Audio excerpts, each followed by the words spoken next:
ನಾಡಿನ ಸಮಸ್ತ ಜನತೆಗೆ ಗೌರಿ ಗಣೇಶ ಹಬ್ಬದ ಹಾರ್ದಿಕ ಶುಭಾಶಯಗಳು. ಪೌರಾಣಿಕ ಐತಿಹಾಸಿಕ ಮಹತ್ವವುಳ್ಳ ಗೌರಿ ಗಣೇಶ ಹಬ್ಬವು ನಾಡಿನಲ್ಲಿ ತಾಯಿ ಮಗನ ನಡುವಿನ ವಾತ್ಸಲ್ಯವನ್ನು, ತವರು ಮನೆ ಮತ್ತು ಮಗಳ ನಡುವಿನ ಅನ್ಯೋನ್ಯ ಸಂಬಂಧಗಳನ್ನು ಸಾಂಕೇತಿಕವಾಗಿ ಸಂಭ್ರಮಿಸುವ ಹಬ್ಬವಾಗಿದೆ. ಒಂದೊಮ್ಮೆ ಧಾರ್ಮಿಕ ಕೌಟುಂಬಿಕ ಹಬ್ಬವಾಗಿ ಮನೆಯ 4 ಗೋಡೆಗಳಿಗೆ ಸೀಮಿತವಾಗಿದ್ದ ಗೌರಿ ಗಣೇಶ ಹಬ್ಬಕ್ಕೆ ಸಾರ್ವಜನಿಕ ಸಾಂಸ್ಕೃತಿಕ ಸ್ಪರ್ಶವನ್ನು ಹಿರಿಯ ಸ್ವಾತಂತ್ರ್ಯ ಸೇನಾನಿ ಬಾಲಗಂಗಾಧರ ತಿಲಕರು ನೀಡಿದ್ದು ಇತಿಹಾಸ. ಗಣೇಶನ ಹುಟ್ಟಿನ ಕುರಿತಾದ ಪೌರಾಣಿಕ ಕಥನವು ಜನಜನಿತವಾದದ್ದು.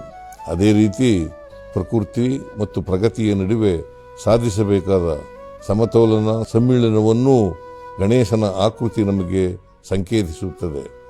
ವಿದ್ಯಾದೇವತೆ, ವಿಘ್ನನಾಶಕನೆಂದು ಪರಿಗಣಿಸುವ ಗಣೇಶ ವಿದ್ಯೆ, ವಿವೇಕ, ಜ್ಞಾನ, ಪಾಂಡಿತ್ಯದ ಮೂಲಕ ಸಂಕಷ್ಟಗಳನ್ನು ನಿವಾರಿಸುವ ದೈವವಾಗಿ ಕಾಣುತ್ತಾನೆ. ಸಂಘರ್ಷದ ಕಾಲಘಟ್ಟದಲ್ಲಿ ಗಣೇಶ ನಮಗೆ ವಿವೇಕದ ತಿಳಿವಿನ ಗಣಿಯಾಗಿ ಒದಗಿ ಬರಲಿ ಎನ್ನುವ ಅರ್ಥವಂತಿಕೆಯನ್ನು ನಾವು ನೆನಪಿಸೋಣ. ಪ್ರಕೃತಿಯ ಸ್ಫೂರ್ತಿಯಿಂದ ರೂಪಿತವಾದ ಗಣೇಶನ ಹಬ್ಬವನ್ನು ಪರಿಸರ ಸ್ನೇಹಿಯಾಗಿ ಆಚರಿಸುವ ಬಗ್ಗೆ ನಾಡಿನ ಆಸ್ತಿಕರು ವಿಶೇಷವಾಗಿ ಗಮನಹರಿಸಬೇಕು.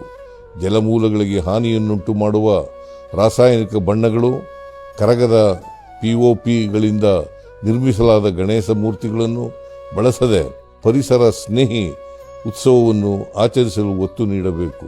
ಗಣೇಶ ಹಬ್ಬವು ಸಾಂಸ್ಕೃತಿಕವಾಗಿ, ಸಾರ್ವಜನಿಕವಾಗಿ ಎಲ್ಲರೂ ಕೂಡಿ ಆಚರಿಸುವ ಹಬ್ಬವಾಗಿದೆ. ಹಾಗಾಗಿ ಭಕ್ತಿ, ಸಾಮರಸ್ಯ, ಸೌಹಾರ್ದತೆಯ ಆಶಯಗಳೊಂದಿಗೆ ಹಬ್ಬವನ್ನು ನಿರ್ವಿಘ್ನವಾಗಿ ಆಚರಿಸೋಣ. ಎಲ್ಲರಿಗೂ ಮತ್ತೊಮ್ಮೆ ಗೌರಿ ಗಣೇಶ ಹಬ್ಬದ ಶುಭಾಶಯಗಳು.